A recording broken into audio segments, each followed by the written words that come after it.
चाय की चुस्की के बिना आवभगत नहीं होती। चाय की चुस्की के बिना कोई काम अधूरा सा ही लगता है। चाय का जो कैफीन है और दूध का जो कैल्शियम है ये सौतने हैं। हाँ, थोड़ा कैफीन पीने से क्या होता है, एकदम से चुस्ती जरूर आती है, लेकिन नुकसान बहुत ज़्यादा होता है। लेकिन अगर आप दूध वाली चाय पी रहे हो फिर आपके लिए बहुत ज़्यादा बीमारियों का समावेश आपकी बॉडी में हो जाएगा। बहुत सारी बीमारियों को पैदा करने के लिए चाय जिम्मेवार है।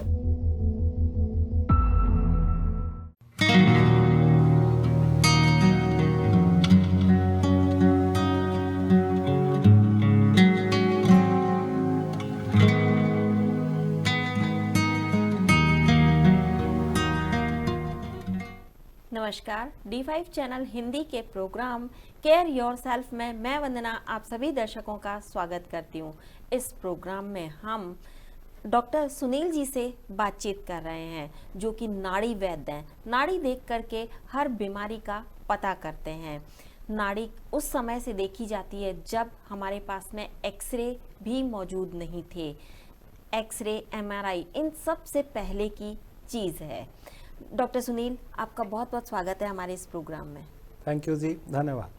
सुनील कुमार जी, अक्सर हमारे भारतीय घरों में चाय जरूर पी जाती है।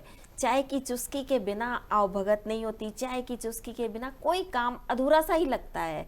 तो चाय पीना कितना फायदेमंद है, आज हम इसी पर चर्चा करेंगे। तो चाय पीना फायदेमंद है?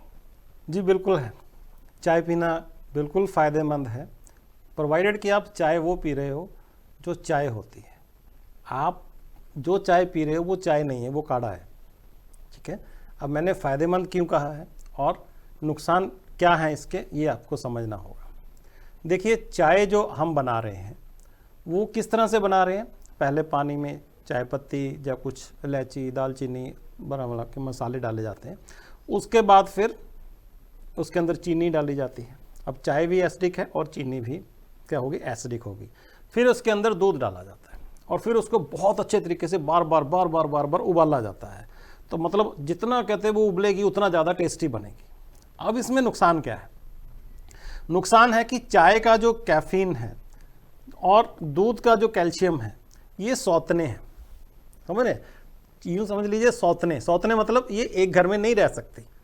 तो जब ये मिलके बॉडी में जाएंगी तो बॉडी में बहुत सारे एसिड की मात्रा को क्या करेंगे, एनहांस करेंगी। हाँ, थोड़ा कैफीन पीने से क्या होता है, एकदम से चुस्ती जरूर आती है, लेकिन नुकसान बहुत ज़्यादा होता है। तो अगर आप चाय इस तरह से पी रहे हो तो वो आपके लिए खतरनाक है। ठीक है, चाय का सेवन अगर आप कर रहे हो कि आपने चाय बनाई, उसके अंदर थोड़ा नींबू डाला, दूध नहीं डाला, ठीक है, लेमन टी जिसे हम बोलते हैं, वो आपके लिए हेल्दी है। बुखार में आप पियोगे तो बुखार भी आपका डाउन हो जाएगा उससे, वो गुड है। लेकिन अगर आप दूध वाली चाय पी रहे हो फिर आपके लिए बहुत ज़्यादा बीमारियों का समावेश आपकी बॉडी में हो जाएगा।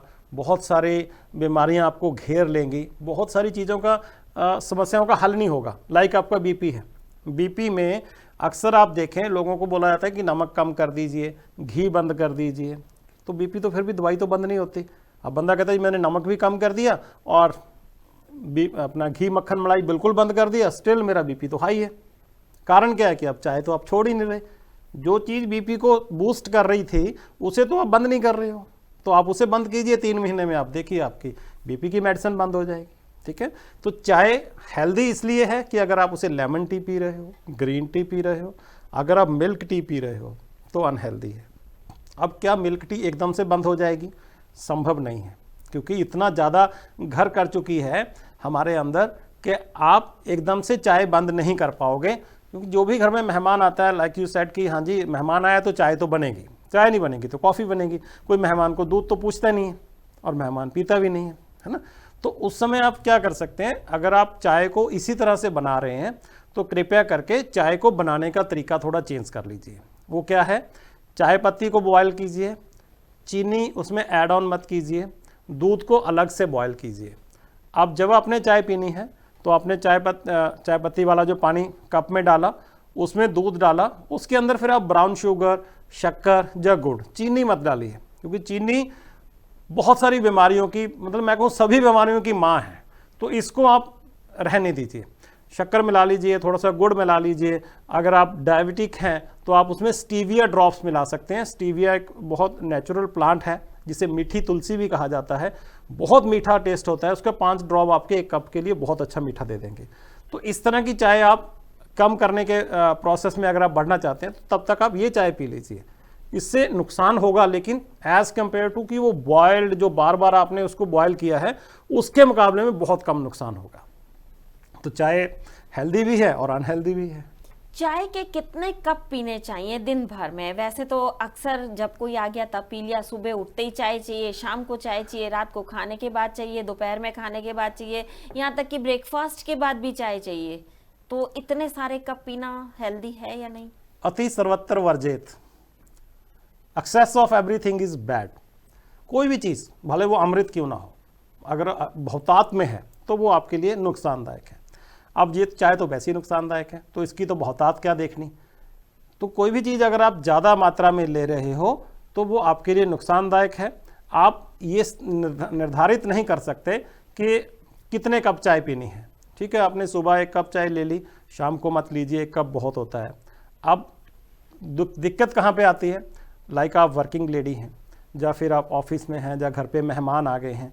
अब अगर मेहमान को अकेले चाय बना के पकड़ा दोगे तो उसको भी अच्छा नहीं लगेगा। ठीक है, अब ऑफिस में बैठे हो, आपको मिलने कोई आपके क्लाइंट्स आए हैं तो उनको आप चाय पिला रहे हो, खुद नहीं पियोगे तब भी दिक्कत है। तो यहाँ पे आप छोटा सा ट्रिक आजमा सकते हो। वो यही है कि अपने कप में कम चाय डालिए और उसको बार बार सिप कीजिए, लेके मत जाइए अंदर। और जब तक मेहमान चाय पी लें अपनी चाय को ऐसे ही भेज दीजिए। ये आप अपना अगर कंट्रोल कर सकते हैं तो आप काफ़ी हद तक अपने आप को बचा सकते हैं। अदरवाइज़ तो बहाने बहुत हैं जी, बहानों के लिए तो कभी खुशी हो गमी हो चाय तो साथ में आएगी। तो अगर आप चाय से बचना चाहते हैं तो आपको अपनी विल पावर को स्ट्रॉन्ग करना होगा, और जितना आप अपनी विल पावर को स्ट्रॉन्ग करके चाय को ना कहेंगे उतना हेल्दी आप होते जाओगे। वैसे चाय पीने से कौन कौन सी बीमारियां हो सकती हैं? देखिए, चाय पीने से कौन सी बीमारियां हो जाती हैं ऐसे आप स्पेसिफिक किसी एक बीमारी का नाम नहीं ले सकते हैं। आपको ये समझना होगा कि हमारे शरीर के अंदर बीमारियां कितनी तरह की होती हैं। बीमारियों के 3 कारण होते हैं बेसिकली। पहला होता है ऑक्सीडेशन, एलोपैथी मांगती है, और आयुर्वेद कहता है आहार विहार जन्य व्याधियां, कि जो हम खान पीन ले रहे हैं उसके कारण से हमारी जो बीमारियां हो रही हैं, अनडाइजेस्टेड फूड जो रह रहा है वो हमें बीमारियां पैदा कर रहा है। जो अनडाइजेस्टेड फूड है वो क्या करता है, हमारे बॉडी के ब्लड का जो नेचर है उसे एसिडिक कर देता है, तेजाबी अम्लीय बना देता है। ठीक है, और वो चाय भी कर रही है।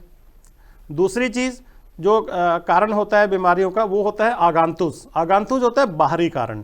बाहरी कारण में बैक्टीरिया हुआ, वायरस हुआ, या कहीं से चोट लग जाना, ये बाहरी कारण है।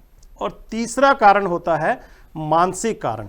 मानसिक कारण आप स्ट्रेस किस तरह से ले रहे हो, आपके प्रोफेशन का स्ट्रेस हो सकता है, कोई फैमिली का स्ट्रेस हो सकता है, एम्बिशंस का स्ट्रेस हो सकता है, या कुछ इस तरह का भी स्ट्रेस होता है कि फैमिली में कोई ऐसी घटना हो गई जिसे आप रोक नहीं सकते हो, तो इस तरह का भी स्ट्रेस आ जाता है। कुछ लोगों के अंदर बिहेवियरल, जिसे मैं बोलता हूँ मेटास्टैटिक बिहेवियरल कैंसर्स, जो मैं आगे आपको एक्सप्लेन करता हूँ, आज टॉपिक चल निकला है। तो अब पहले हम बात करते हैं कि एसिडिक बीमारियां, जो हमारे शरीर में एसिड बढ़ जाता है हमारे खान पीन से।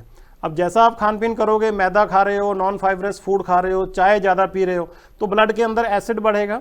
एसिड बढ़ेगा, ब्लड गाढ़ा हो जाएगा। जैसे अब गाड़ी के जब चलती है तो इंजन में कार्बन आ जाता है, तो इसी तरह से ब्लड में एसिड तो इंजन का कार्बन है, ऑयल का, इंजन ऑयल का। तो जितना ब्लड में एसिड जाएगा उतनी बीमारियाँ आपको खींचने की। आपको शुगर है, आपको बीपी है, आपको हार्ट प्रॉब्लम है, वो सब एसिड की वजह से हो रही हैं। और चाय उसमें मेजर रोल प्ले करती है, क्योंकि हम इसे देखते नहीं है कि चाय मेरे अंदर जाके कर क्या रही है।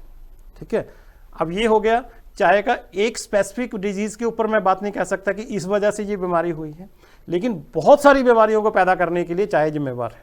ठीक है, तो पहला कारण जो 85% बीमारियाँ होती हैं वो हमारे आहार विहार से होती हैं। अगर हम एसिडिक खाना ज़्यादा खाएंगे तो हमारे शरीर के अंदर बहुत सारी प्रॉब्लम्स ईजीली आएंगी, क्योंकि हमारे ब्लड का जो पीएच है वो 7.4 से नीचे जाता जाएगा। जितना ज़्यादा नीचे जाएगा, अगर वो 3 से नीचे चला गया तो कैंसरस हो गया।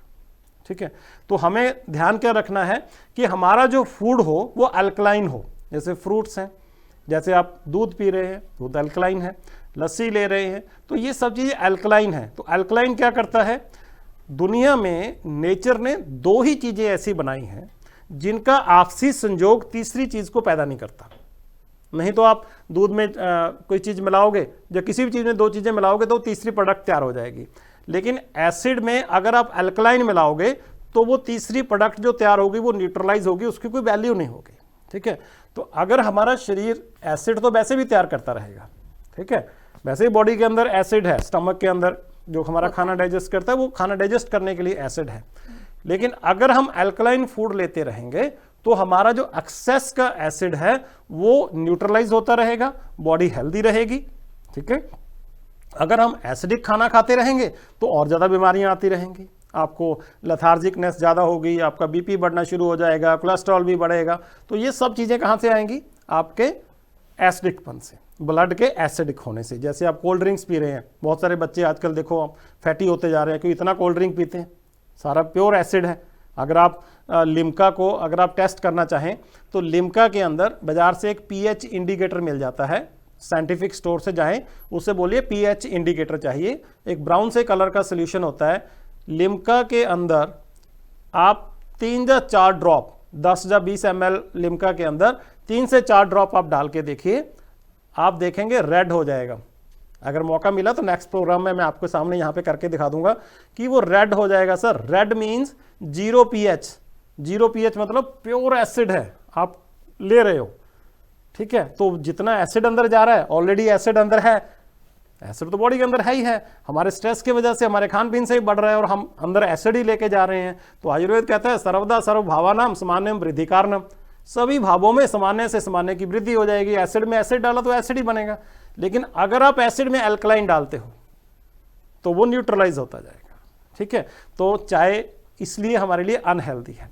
दूसरी चीज जो कारण मैंने आपको बताया वो था आगांतुज। आगांतुज में बैक्टीरिया, वायरस, चोट के ऊपर हमारा जोर नहीं है, कहीं भी लग सकती है, उसकी प्रिकॉशन लेने के बावजूद भी लग सकती है, लेकिन वायरस और बैक्टीरिया इसे हम रोक सकते हैं। कैसे रोक सकते हैं? क्या हम अपनी बॉडी के अंदर जाने से इसे रोक सकते हैं? संभव नहीं है। लेकिन अब जब कोई बैक्टीरिया या वायरस आपकी बॉडी के अंदर जाता है तो वो जाते ही आपके ऊपर अटैक नहीं कर सकता, वो पहले वहां पे अपना खानदान बनाता है, अपनी कॉलोनी बनाता है पूरी, फिर उसके बाद वो एक अटैक करता है। अगर वो खानदान कहाँ पे बनाएगा? जहां उसका फ्रेंडली एनवायरनमेंट होगा। तो अगर उसका फ्रेंडली एनवायरनमेंट नहीं है तो वहां पे वो अपना घर नहीं बना सकता, अपनी कॉलोनी नहीं बचा सकता। तो अनफ्रेंडली एनवायरनमेंट जो बैक्टीरिया वायरस का होता है वो होता है एल्कलाइन। एसिडिक एनवायरनमेंट जो है वो उसके लिए फ्रेंडली है। आप देखेंगे तालाब के, छप्पड़ के जो गंदे पानी के ऊपर आपको बहुत सारे मक्खी मच्छर घूमते मिलेंगे, नदी के पानी के ऊपर नहीं मिलेंगे क्योंकि वो अल्कलाइन है। तो आपका अगर ब्लड का एनवायरनमेंट अल्कलाइन है तो बैक्टीरिया, वायरस आपके ऊपर अटैक नहीं कर सकते, अगर करेंगे तो बहुत जल्दी हार जाएंगे, आपको ज़्यादा मेडिसिन खाने की ज़रूरत नहीं पड़ेगी। तीसरा जो लास्ट है जड़, वो है आपका स्ट्रेस, मानसिक तनाव। अब मानसिक तनाव में सबसे जो दिक्कत देने वाला आज के टाइम में है वो है बिहेवियरल कैंसर, जिसे मैं बोलता हूँ।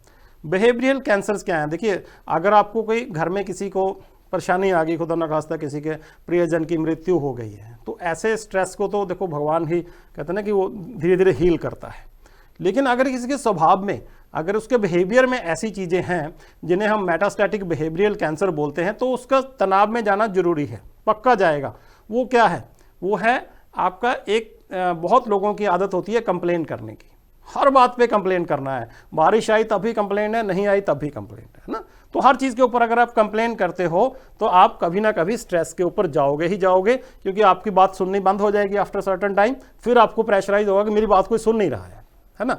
तो उसको बचने का तरीका क्या है? रिस्पॉन्सिबिलिटी लीजिए। आप किसी भी काम की रिस्पॉन्सिबिलिटी लीजिए, छोटे से छोटे काम की रिस्पॉन्सिबिलिटी भी आपको एप्रिसिएशन दिलाएगी, और जब आपको एप्रिसिएशन मिलेगी किसी काम की तो आपको अंदर से पॉजिटिविटी आएगी, और पॉजिटिविटी तनाव का इलाज है। ठीक है, तो दूसरा कैंसर होता है क्राइंग, हर बात पे चिल्ला देना, हर बात पे शाउट करना, है ना। तो ये भी आपको कभी ना कभी आपको परेशानी पैदा करेगी। इसके लिए क्या कर सकते हैं आप? स्माइल कीजिए। मैं आपको अपना बताता हूँ, मेरे को ड्राइविंग करते समय क्राई करने की, शाउट करने की आदत थी। कोई भी गलत ड्राइव कर रहा है, गलत पार्क कर रहा है, तो मैं शाउट करता था, अंदर ही बैठा हूँ। तो मेरा एक दोस्त मेरे साथ था, तो उन्होंने कहा कि यार तो आप अपनी एनर्जी क्यों वेस्ट कर रहे हो? इससे कोई सामने वाले को तो फर्क नहीं पड़ने वाला, आप क्यों एनर्जी वेस्ट कर रहे हो? वाई डोंट यू स्माइल, दीजिए ना स्माइल, चलो आगे। तो उससे इतना फ़र्क पड़ा, मैं पर्सनली अपना एक्सपीरियंस आपको बता रहा हूँ कि अब 70 to 80% शाउट नहीं होता है। तीसरा है क्रिटिसाइजिंग। हर एक बात के ऊपर, हाँ जी, बहस करना, बहस नहीं, नुस्ख निकालना, किसी में ये नहीं किया, उसने वो नहीं किया, तो हर बात को गलत साबित करने की कोशिश करना। क्रिटिसाइज, आप अप्रिशिएट कीजिए हर काम। अगर मैं कोई प्रोग्राम बना रहा हूँ, अगर मैं कुछ बोल रहा हूँ, इसमें 100% मैं अच्छा नहीं कर रहा हूँ, लेकिन बहुत सारी चीज़ें जो वो अच्छी भी कर रहा हूँ। तो अगर आप उस अच्छेपन को देखेंगे और उसके लिए अप्रिशिएट करेंगे तो आपको भी अच्छा लगेगा, मुझे भी अच्छा लगेगा। कमियां तो हर इंसान में है, इंसान गलतियों का पुतला है, हम भी ऐसे ही हैं, हमारे अंदर भी बहुत गलतियां हैं, ठीक है। तो क्रिटिसाइजिंग को छोड़ के आप अप्रिशिएट करने की कोशिश कीजिए, तारीफ करने की कोशिश कीजिए, सही तारीफ, ऐसे ही नहीं कि जो भी मुंह में आया बोल दिया। तारीफ करने के लिए अगर आप सही तारीफ करते हो तो ब्रेनस्टॉर्मिंग करनी पड़ेगी कि आज कौन सी चीज़ के लिए इसको बोला जा सकता है ना। ऐसा ना हो कि बंदे ने कपड़े सही ना पहने और यार आप तूने बहुत अच्छी आउटफिट पहनी हुई है, बंदा कहे यार मेरा मजाक उड़ा रहा है, राइट। तो एक आप देखेंगे आपके इन चीज़ों को चेंज करने से, आपका बिहेवियर चेंज करने से आपकी दुनिया पलट जाएगी। आप एकदम से पूरे समाज में लोग आपको बड़ी इज्जत की नज़र से देखने लगेंगे। तीसरा हुआ क्रिटिसाइज। चौथा जो आपने कहा बहस, ठीक है जी, कंपीटिंग, बहस करना, दलीलबाजी करना। तो ये किस बात की दलीलबाजी में कहाँ दिक्कत आती है? जब हम किसी बात पे बहस कर रहे हैं तो हम बहस कर रहे हैं एक दूसरे से जीतने के लिए। मैं आपसे जीतना चाहता हूँ, आप मुझसे जीतना चाहते हो इस पॉइंट के ऊपर। तो बहुत बार ऐसा देखा गया है कि जब आप बहस कर रहे हो तो आप अपने सीक्रेट्स भी बोल देते हो, कोई ऐसी चीज़ें जो आप बताना नहीं चाहते, छुपा के रखना चाहते थे, लेकिन बहस में आप इतना ज़्यादा उसमें आ गए, जोश में आ गए कि आपने वो चीज़ें भी बाद में खुल के बता दी और बाद में पता चला यार ये तो मुझे नहीं बोलना चाहिए था। तो हम स्टेप बैक भी नहीं कर सकते क्योंकि हम तो बोल चुके हैं, है ना। तो बहस नहीं करना, बहस के बजाय आप क्या कर सकते हैं, आप डिस्कस कीजिए, जिसमें ना आप हारे ना मैं हारूं, एक कॉमन पॉइंट पे पहुंचे कि हाँ ये चीज़ सही है, क्योंकि आपका जिस एंगल से आप उसको 6 देख रहे हैं उस एंगल से मैं उसको 9 देख रहा हूँ, है ना। तो हम दोनों का नज़रिया समझें, तो ये बहस नहीं होगी, ये एक विचार विमर्श होगा। तो आप जब विचार करेंगे तो आप दोनों जीतोगे, हारोगे नहीं, क्योंकि मैं आपको नहीं हारने दूंगा, आप मुझे नहीं हारने दोगे, राइट। लास्ट है कंटेंडिंग, ये बड़ी खतरनाक है। कंटेंडिंग का मतलब होता है कि मैंने बोल दिया। अभी मैं पीछे एक पिक्चर देख रहा था, मां दा लाडला, उसमें वो एक डॉक्टर है, वो बड़ा अजीब तरीके से बोलता है जो डॉक्टर ने बोल दिया सो बोल दिया। तो ऐसा नहीं है। कंटेंडिंग का मतलब ये नहीं कि जो मैंने कह दिया सो कह दिया, नो। कंटेंडिंग का मतलब जिन लोगों के अंदर ये आदत है बिहेवियर में, तो वो कृपया करके इसको किस तरीके से चेंज कर सकते हैं आप देख लीजिए। मेरे पास इसका कोई सोल्यूशन ज़बरदस्त नहीं है, बट ये बहुत ज़्यादा खतरनाक पोजीशन है। जब आप बोल देते हो कि जी 2 और 2 5 ही होंगे, तो फिर वो 5 ही होंगे, ऐसा नहीं है। तो कृपया सामने वाले के ओपिनियन को समझिए, नज़रिए को समझिए, और अपने बिहेवियर में अगर आप ये चेंजेस ले आएंगे, आप कभी भी मानसिक तनाव का हिस्सा नहीं बनोगे, आपके ऊपर कभी भी मानसिक तनाव नहीं आने वाला। तो ये 3 रीज़न है जिसके अंदर चाय एक मेजर रोल प्ले करेगी। अक्सर ऐसा होता है कि लोग ब्रेकफास्ट के बाद या खाना खाने के बाद चाय पीते हैं, तो क्या खाना खाने के बाद या ब्रेकफास्ट के बाद चाय पीना उचित होता है? मैम जहर तो जहर ही है, कभी भी ले लो। तो इसमें उचित या अनुचित वाली बात नहीं है। तो आप कितना हानिकारक होता है खाना खाने के बाद चाय पीना? आपका डाइजेशन प्रोलॉन्ग्ड हो जाएगा, खाना बहुत देर तक आपके स्टमक में घूमता रहेगा और आपको एसिडिटी की मात्रा बढ़ जाएगी, गैस बढ़ जाएगी। तो ये सब चीज़ें आपको प्रॉब्लम क्रिएट करेंगी अगर आप चाय खाना खाने के बाद पी रहे हो। हाँ, फिर आपको थोड़ा सा ऐड ऑन मैं बार बार इसलिए कर रहा हूँ कि मुझे पता है कि ये जो आदत है ये इतना घर कर चुकी है हमारे अंदर कि हम इसे छोड़ नहीं सकते। और मैं गारंटी दे रहा हूँ, आप जब प्रोग्राम देख रहे होगे तब भी हो सकता है आप चाय पी रहे हो। तो आपको मेरी रिक्वेस्ट यही है कि जब भी आप चाय पिएं, एक तो चाय की मात्रा कम कर दीजिए, 1 कप से आधे कप पे आ जाइए। दूसरा, बनाने का तरीका जो मैंने बोला है उसमें थोड़ा आपको दिक्कत तो होएगी। एक जगह आपको दूध उबालना है, एक जगह आपको चाय पत्ती उबालना, फिर आपको शक्कर भी अलग से रखनी पड़ेगी। तो ये सब चीज़ें करनी तो पड़ेंगी, लेकिन हेल्थ के ऊपर कुछ भी नहीं है। तो आप चाय के साथ बिस्किट या कुछ इस तरह का सेवन हल्का सा जरूर कर लें, ताकि उसका जो इम्पैक्ट आपके ऊपर पड़ना है वो कम पड़े। हर्बल टी और ग्रीन टी भी मार्केट में बहुत ज़्यादा मिलती हैं, तो कौन सी चाय यूज़ करनी ज़्यादा अच्छी रहती है? हर्बल टी पी रहे हैं जिसमें दूध नहीं मिला रहे, दैट्स ओके, सिंपल काम है। अक्सर लोग ग्रीन टी में दूध मिला लेते हैं। वो फिर तो अनहेल्दी है जी। वो तो देखो, दूध आप समझ लीजिए, कैफीन और कैल्शियम ये सौतने हैं, इकट्ठा करोगे तो लड़ाई होगी। अब आप वो सिंपल कंसेप्ट समझ गए, तो दूध जैसे आपने चाय में मिलाया तो दोनों चीज़ें हानिकारक हो। बाजार में कई सारे फ्लेवर्स की चाय आती है, तो उनके बारे में आपका क्या कहना है? फ्लेवर्स में कोई प्रॉब्लम नहीं है। अगर आप तुलसी वाली चाय पी रहे हो, अदरक वाली चाय पी रहे हो, दैट्स ऑल गुड, सब अच्छी हैं आपके लिए। बस दिक्कत आएगी जब चाय में आप दूध मिलाओगे। जिनको डायबिटीज है उनको तो चलो मान लिया कि शुगर नहीं मिलाना है, स्टीविया लीव्स वो मिला सकते हैं। क्या शहद का यूज कर सकते हैं वो? जी बिल्कुल नहीं। शहद कभी भी गर्म दूध में या गर्म चाय में नहीं मिलाया जाता। ये हमेशा याद रखिएगा। शहद हमेशा ठंडे दूध में मिला के पी सकते हैं, या शहद का सेवन ऐसे ही कीजिए। बहुत बड़ा अमृत है हमारे लिए, लेकिन इसे जहर बना के मत पीजिए।